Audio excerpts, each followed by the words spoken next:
سلامونه او نیکې هیلې، وخت مو په خیر. محراق ته ډېر ښه راغلاست. د ملګرو ملتونو د کډوالۍ عالي کمیشنرۍ تازه راپور ورکړی چې په ټوله نړۍ کې د کډوالو شمیر له 110 میلیونه څخه پورته شوی دی. دغه راپور چې تازه خپور شوی پکې ویل شوي دي چې د 52 سلنه برخه یې البته سوریه، اوکراین او افغانستان تشکیلوي چې د افغانستان په تړاو پکې په دغه راپور کې د 15.7 میلیونه خلکو ته ذکر ورکړل شوی دی. په ورته مهال بیا د کډوالۍ د برخې څخه که یې نورو ابعادو ته هم ور دننه شو، تازه راپور دغه وایي چې تېره ورځ ایراني سرحدي ځواکونو هغه 14 افغانان چې په ناقانونه توګه یې غوښتل ایران خاورې ته ور دننه شي ویشتې دي. د دې ترڅنګ بیا په پاکستان کې هم د افغان کډوالو په تړاو په دې وروستیو کې موږ او تاسو د ځینو راپورونو شاهد وو چې هلته په ناقانونه ډول باندې د پاکستاني پولیسو لخوا افغانان نیول کېدل، بندیان کېدل او شکنجه کېدل. که څه هم چارواکو په دې تړاو د ځینو اقداماتو او هڅو خبره وکړه، خو لا هم تر ډیره پورې د دغې ستونزې په هکله پورې کوم ډول وضاحت چې نور لااقل دغه مورد پای مومي نه دی ورکړل شوی. نن په محراق کې د همدې موضوع په تړاو د میلمنو سره بحث کوم. په پروګرام کې راسره درانه میلمانه د چارو شنونکی ښاغلی عیسی اسحاقزایی او همداراز د حق و عدالت ګوند مشر ښاغلی ډاکټر صاحب موینګل څمکنی راسره دی چې د همدې موضوع په تړاو به ورسره بحث ولرم. دواړو میلمنو ته ډېر ښه راغلاست. وایم څمکنی صاحب، بحث به له تاسو څخه پیل کړو. دغه ارقام چې تازه د ملګرو ملتونو د کډوالۍ عالي کمیشنرۍ ورکړی دی، څه ډول یې ارزوئ؟ عمده فکتورونه او دلایل څه کیدای شي چې دغه شمېر لا هم لا په زیاتېدو د یو ګراف پورته روان دی؟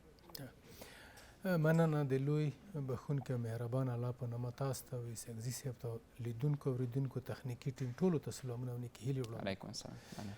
دا چې هر وخت دپاره هغه هیوادونه چې هغوی یا سیاسي یا تجارتي لنې اسلحې خرڅول یا همداسې ښکېلاک په فزیکي ډول، په هغه صورت کې بیا هغه تعداد خلک چې د هغو پالیسیو سره برابر نه وي، هغوی حتما که د کور دننه وي که د کور نه د باندې وي بېځایه کېږي.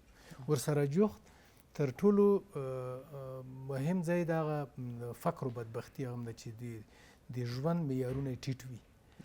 نو په دې وخت کې چې کله د افغانستان مسله موږ ووایو، د نوره خو وروستی دي لکه د سوریې او لکه د اوکراین مسله، همداسې د عراق مسله، یمن مسله. یمن هم ډېر پخوانی تاریخ لري، په دا کې فلسطین هم ډېر پخوانی تاریخ لري، کیوبا او دا مالک ډېر هغه لري. خو یغو هیوادونو کې هغه مشران چې دي هغوی بیا هر اړخیز فکر کوي دغه باندې. نو په اوس وخت کې چې موږ څو په د یوه پیړۍ کې په موږ باندې دوه ځلې د نړۍ د لویو قدرتونو لخوا تیرای شوی دی او د افغانستان خلکو یې په مقابل کې مقاومت ښودلی، که څوک د کور دننه دي بېځایه شوي دي د مختلفو دلایلو په وجه، بالخصوصا د شمال نه خلک جنوب ته، ځکه هلته زورواکانو ډېر دغه موضوع د ځان په نفع وکاروله. په همدې باندې دوی هلته سیاسي شهرت ترلاسه کړو د ولسونو په منځ کې. نو د دې سره جوخت زموږ هغه ډیری شمېر په ناوړون کې چې دي په پاکستان او ایران کې دي، نورو ممالکو ته هم لاړل، خو هغلته بیا تقریبا هغو ته د هغو هیوادونو سندونه ورکړلی شول، هغوی ومنلی شول. او په دغو دوو هیوادونو کې افغانانو ته اسناد نه ورکوي. ډاکټر صاحب، مهمه پوښتنه همدغه ځای کې ده چې کله دغه راپور وړاندې کېږي، له دې مخکې چې هر څه په یو ترتیب په دغو دوه وروستیو کلونو کې دغه کچه یا ګراف لوړ شوی دی. که څه هم تاسو یادونه وکړه چې په ځینو هیوادونو کې هغه د قبولۍ اسناد ورکړل شوي دي، خو ایران او پاکستان دوه هغه ګاونډیان دي چې لا هم د افغان کډوالو سره د مرستې په برخه کې هیڅ راز هڅې دوی نه دي کړي او تر اوسه پورې نه دي لیدل شوي.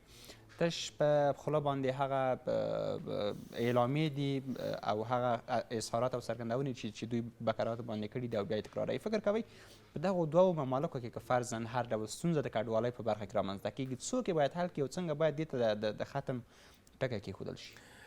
نو په دې کې د ملګرو ملتونو څخه خاصې یو کومکي کار کوي، خو هغوی خپلې موخې هم پکې لري، که هغو ته د دغې له بابته ډېره ګټه رسیږي او هغه هیوادونو ته هم ډېره ګټه رسیږي.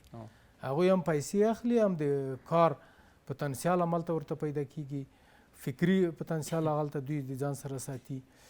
نو په دغه کې بیا حکومتونه ملامت دي، ځکه حکومتونه چې دوی یوازې د خپل فکر په اهدافو پسې ګرځي، لیکن هغه ولس چې د کوم ستونزو سره مخامخ دی په پسې نه ګرځي. د بل هر وخت نه اوس دا بنا نوره ورکه شوه چې په افغانستان کې امنیتي دلایل دي، ځکه په تیر کې ټوله په همدا باندې فوکس و. اوس بیا د دغې چې امنیت دی، لیکن په څنګ کې بیکاري ده، کار نشته. دا د حکومت دنده او مسؤلیت دی چې دوی په ډېر چټکۍ سره د نړۍ د هیوادونو سره خپل ستونزې حل کړي، چې تر څو موږ د نړۍ د هیوادونو برخه شو او وکولی شو چې هغه څوک چې افغانستان ته راستنیږي هغوی راشي، حکومت ورته اسکان، کار، هر نوع 15 ډوله خدمات چې د حکومت دی باید ورته وکړي. ډېر زیات مننه، تاسو ته بېرته راوګرځم څمکني صاحب. اسحاق زی صاحب، که څه هم څمکني صاحب یادونه وکړله چې امنیت د هیوادونو د اتباعو د بیرون رفت خبره ده، په عموم کې لوی فاکتور دی، خو اوس موږ او تاسو په افغانستان کې د امنیت شاهد یو، هغه چې چارواکي هم ورڅخه تعریف لري او یادونه یې په بکراتو کوي. استثنا له دې هغه عوامل چې تر ډېره پورې د دې باعث شوي افغانان نورو هیوادونو ته مهاجرت وکړي هم څه ناڅه څرګند دي، خو زه پوښتنه مې دغه ده مشخص که ووایې چې د دلایلو د حل په برخه کې یې څومره تحرکات تر ننه ترسره شوي دي یا تاسو لیدلي؟ خب آقای فیاضان، سلام به شما و همکارانتان و علیکم السلام سمکران عزیز که حضور دارند و بینندگان تلویزیون جهانی شمشاد. من به یک قسم آقای سمکنه دقیق گفته اولین حاصل حیات انسان است، یعنی حیات شهروندا باید تضمین شود، امنیت است، بعد از او آزادی است، بعد از او سعادت، پیشرفت و جامعه است. یعنی دولت‌ها موظف است قرارداد را با مردم خود امضا کنند یا با وسیله قانون مدون که او حیات و برابری و پیشرفت شهروندان را تامین و تضمین کنند. چرا شهروندان از مملکت ما بیرون میشه؟ در گذشته هم ما می‌بینیم که 20 سال گذشته امنیت نبود، از یک کوچه به کوچه دیگه هم امنیت نبود، علیرغم کمک‌های بسیار وافر میلیارد دلاری کشورهای دنیا. یک دولت مسئول ملی که اونجا حاکمیت قانون درست اجرا شود و یا اعتقاد به منافع ملی و آزادی وجود داشته باشد و بتوانند یک حکومت پروفشنال بسازند، چون این چیزی وجود نبود. متاسفانه مردم در امو وقت مهاجر میشدند. حال خوب امنیت نسبت تا 40 سال گذشته در اینجا با وجود آمده، ولی چیزی که مهم است فقر بسیار گسترده، بیکاری و حین حال در بسیار نقاط دیگه هم مردم و جوانان از ترس و رعب هم که یک بخش تبلیغات است، یک بخشش حقیقت هم داره که حتی در امور شخصی افراد مداخله صورت میگیره، حتی در بعض نقاط مردارا یا جوانارا اینا از پوشیدن به حساب تلاش میکنن که سرشان تاکید کنن و یا تهدید صورت میگیره. یعنی ما به یک قسم که بسیار ضرورت است که دلایلی را که مردم مهاجر میشن. چرا امروز افغانستان در جمله 3 کشور بزرگ دنیا که امروز بیشترین مهاجر در دنیا داره که امو سوریه و اوکراین و افغانستان است. دلایل اساسیش امیست که ما در قدم نخست دولت داشته باشیم هم از حقوق مهاجرین ما در منطقه و هم جهان بتونه با یک دیپلماسیای بسیار قوی دفاع کنه. یعنی ما صاحب حکومت وایي چې په کور دننه اوس امنیت تامین دی له ټولو هغو افغانانو څخه چې په بهر کې عملا ژوند کوي او مقیم دي، غواړي چې بیرته هیواد ته راستانه شي، او د فقر د له منځه وړلو په برخه کې هم چارواکي وایي چې سترې پروژې عملا کار پرې لګیا دی یا روان دی تر څو هغه جوړې شي. دغه دلایل وړاندې کوي. خب ما به یقین هستم که هم زمان بر است. یعنی مردم فعلا بیشتر از 90% مردم منتظر نان شب به حساب صبح خود است. از این خاطر هنوز ما نتونستیم بحران فقر گسترده‌ای که در افغانستان وجود داره ایره خاتمه بدیم. یعنی حداقل به طور نسبی 40% 50% ایره کاهش بدیم. این هم یک دلایل اساسی فقر است. فقر مادر همه جرایم هم هست. یعنی در کشوری که فقر باشه و او نتونه بر اولاد خود نان ببره، دیگه گروه‌های مغرض داخلی و خارجی از اون میتونه سوء استفاده کنه. یعنی یکی از دلایلی که ما ضرورت داریم هم به حاکمیت قانون ضرورت داریم، هم به یک دولت حرفه‌ای و پروفشنال کسانی را که تجربه دارند. در مابین افغانستان هم بسیار شخصیت‌های خوبی وجود داره، اونجا که تجربه سیاسی دارند، تجربه حقوقی دارند، تجربه اقتصادی دارند. اینا باید از یک دولت حرفه‌ای متخصص ایجاد کنند که در برنامه‌های اقتصادی سریعتر بتونه برنامه‌های خود پیش ببرند. در قدم خود شما ببینید ما بزرگترین بحران بانکی است. ما نتونستیم یک تجار منطقه‌ای و جهانی جرأت زیر نمیکنه، حتی ملی، که بیاین در داخل افغانستان سرمایه گذاری کنند، برای اینکه سیستم بانکی جهانی مسدود است. ما در یک بحران شدید بانکی و اقتصادی قرار داریم. یعنی با یک دیپلماسی‌های قوی ما بتونیم که این درها را باز بسازیم. اگر ما به طور پروفشنال و حرفه‌ای عمل نکنیم و بالاخره همون متخصصینی که میتونه ما را از این انزوا بکشه، از این بنبست‌ها بیرون بکشه، داخل صحنه سیاست نبریم، صرف نظر از هر نوع تعصبات قومی و نژادی و مذهبی و جنسی. امروز شما ببینید بیشترین افراد ما قربانی بیسوادی هم است. اکثریت مردم ما در طی 40 سال، یعنی تقریبا 70% مردم بیسواد بودن. اولین اصلی که ما میتونیم اقتصاد خود رشد بدیم، میتونیم که امنیت خود بیاریم، میتونیم که رفاه و سعادت تامین کنیم، او عبارت از سواد و دسترسی جوانای ما به تکنولوژی و بالاخره علم است.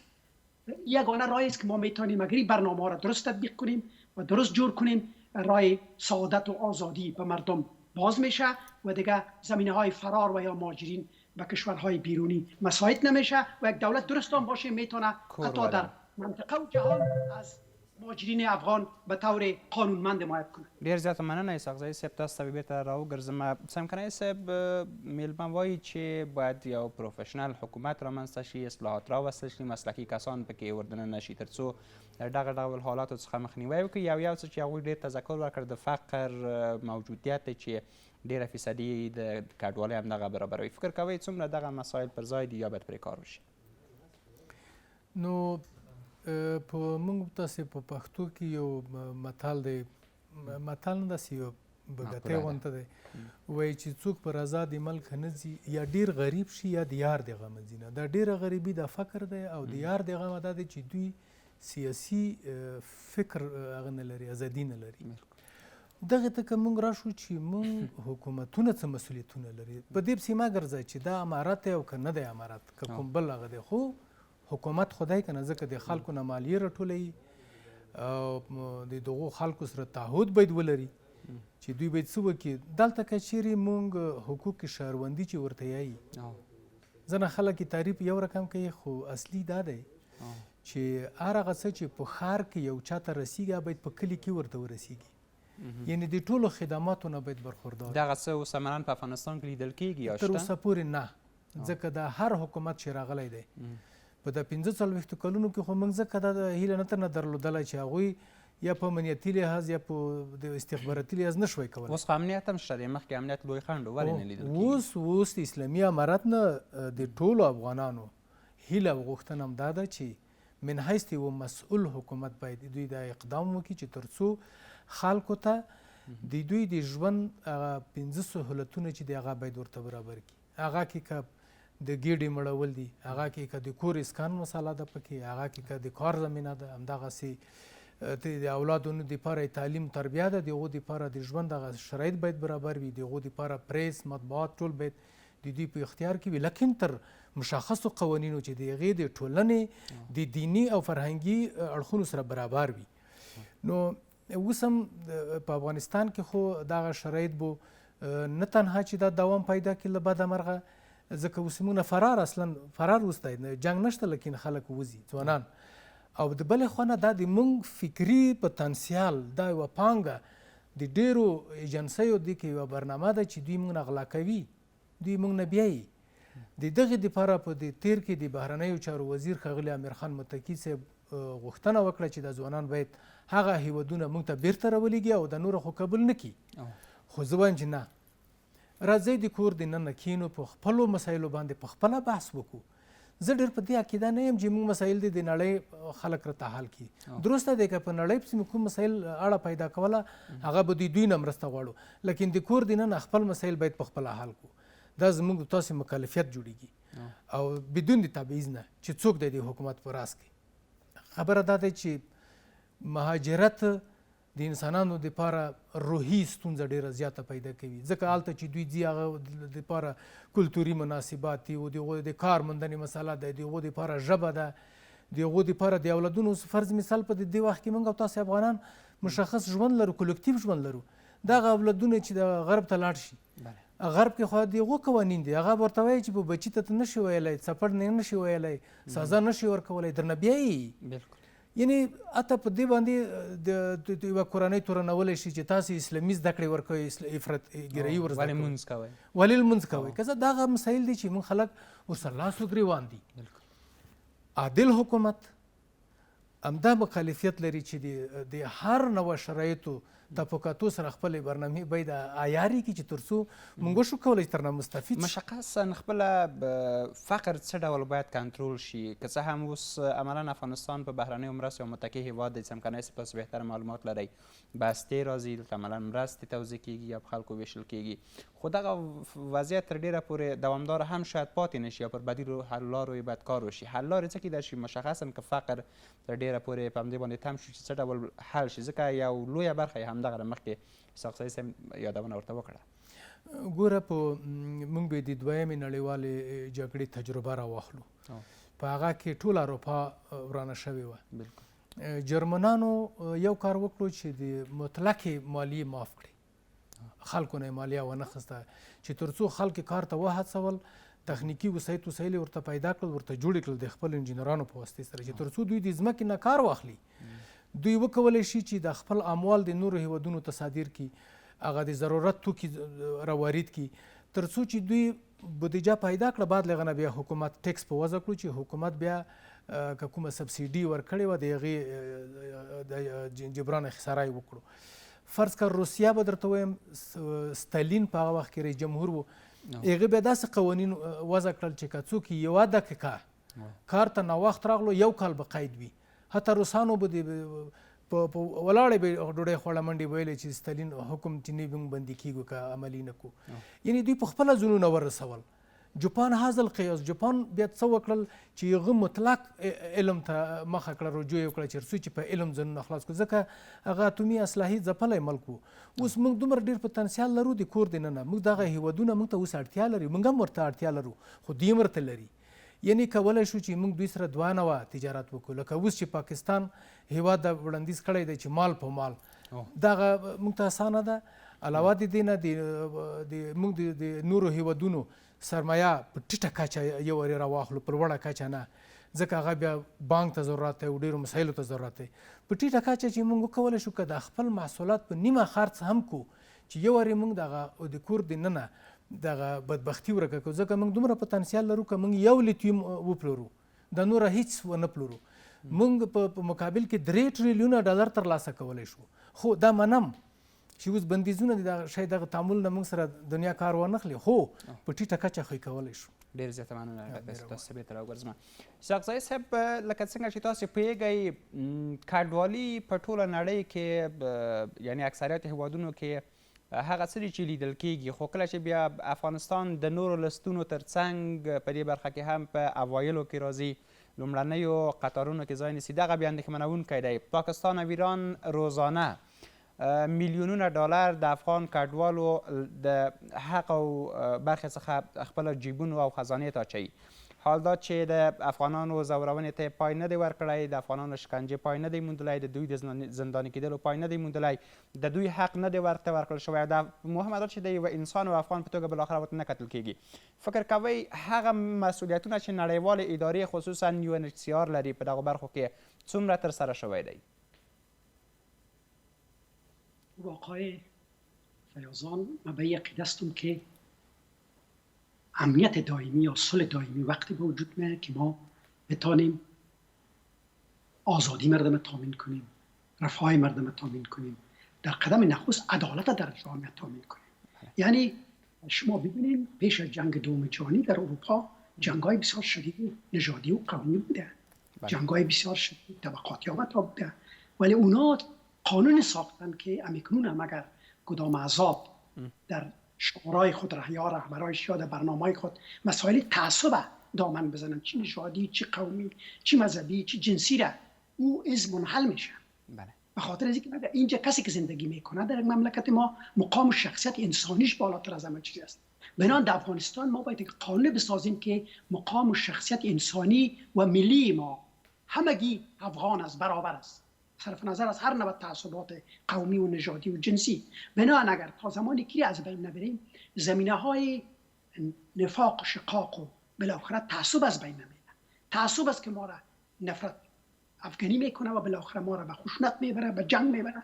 متاسفانه تقریبا بیشتر از 40 سال شما ببینین هر ساختاری که قدرت گرفتن، خصوصا بعد از دوران ایرزت محمد ظاهر شاه، کودتا بود، یعنی با خشونت گرفتن، دیکتاتوری ایجاد کردن و غیر خود در محدودی اون ساختار نگاه کردن و هیچ، یعنی برای خود آمده بودن که برنامه‌ای را پیش ببرن، دولت برای خود می ساختن، برای گروه خود، ولی مردم شامل نساختن، دانشمندای افغانستان شامل نساختن. در خط فکریشان منافع ملی افغانستان نبود. در غیر از او اینا باید قانون می ساختن که همه شخصیت هایی که در داخل افغانستان است، مجموعاً کل شهروندان افغانستان به طور برابر به یک افغان، به یک انسان زندگی میکرد. هر کسی که استعداد داشت، توانمندی داشت، لیاقت داشت، صداقت داشت، او زمینه رشد برش مساعد میشد. یعنی هیچ قانون مانع رشد استعداد و ثروت و دانش نمیشد. این وقت است که ما میبردیم جامعه خود به طرف پیشرفت و سعادت. د نړیوالو پر مسؤلیتونو که اوس چېرته مشخصا وغږیږو، د افغان کډوالو په برخه کې UNHCR او ورته نورې ادارې څومره خپله مسؤلیت ادا کړی دی؟ فعلا شما ببینیم که اول خو نیمه پیکر جامعه از آموزش محروم است. یعنی همین خانم‌ها و همین دخترها از خود خانواده ها دارند. اگر کل زیار حساب کنی نیمه پیکر جامعه ناراضی است. هیچ کشور دنیا هم اینا را به رسمیت نشناختن. یعنی نتونستند در طی 2 سال اینا خود از انزوای ملی و جهانی بیرون بسازند. این کسای دیگه خوب یک تعداد آدمایی هستند که در اوایل می آمدن وقتی که قدرت یک ساختار چی از طریق کودتا چه از طریق میامد، یک تا چاپلوسا هم می آمدن به اینا اطلاعات و اخلاق می داشتن یا را صفت می کردن و می خواستن خود برنامه خود شامل کنند. این تیپ کلاهبردارا در هر نظامی که ما وجود داره، ولی کسانی که واقعا اینا را نقد میکنه، نه به خاطر از اینکه اینا را تخریب کنه، به خاطر از اینکه هر کسی که در افغانستان قدرت داره اگر افغان است، این باید در راه راست و صراط المستقیم کمان رسیدن به آزادی و عدالت و پیشرفت است تشویق کنه. بله، مشخصا ما سوال ما در این میپرسم مساقزایی صاحب، مسئولیت های نهادهای وابسته به ملل متحد و یا سایر نهادهایی که در بخش مهاجرین کار میکند، در خصوص مهاجرین و پناهندگان افغان در کشورهای بیرونی یا ممالک خارجی، مسئولیت های خود چقدر با وجه احسنش انجام داده؟ خوب، ما به یقین هستم که در طی 40 سال شما ببینیم که مسئولیت های ملل متحد در داخل افغانستان به طوری که لازم بود اجرا نشد. اگر اجرا شد، زمینه حاکمیت قانون مساعد میشد. اگر او اجرا میشد، شخصیت‌های بسیار خوب و ملی و آزادیخواه که مدافع حقوق بشر بود کمک میشد. برعکس دزدا و چپاولگرا و قماندان سالاری در اونجا کمک صورت گرفت و امیال هم از این ساختارها متاسفانه حمایت میکنند. بیشتر ساختارهایی از طرف جامعه جهانی حمایت شد که افراطی‌ها بودند، آدمایی بودند که طرفدار یک ساختار دیکتاتوری و ایدئولوژیک بودند. یعنی مشکل جامعه جهانی امیست که نتونسته اما برنامه‌های خود مطابق منشور ملل متحد و اعلامیه جهانی حقوق بشر به طور درست تامین کنه. مگر ما هیچ وقت انتظار از این نداشته باشیم که خارجی ها و یا جامعه بین‌المللی به مملکت ما را به آزادی و صلح و عدالت و پیشرفت ببره.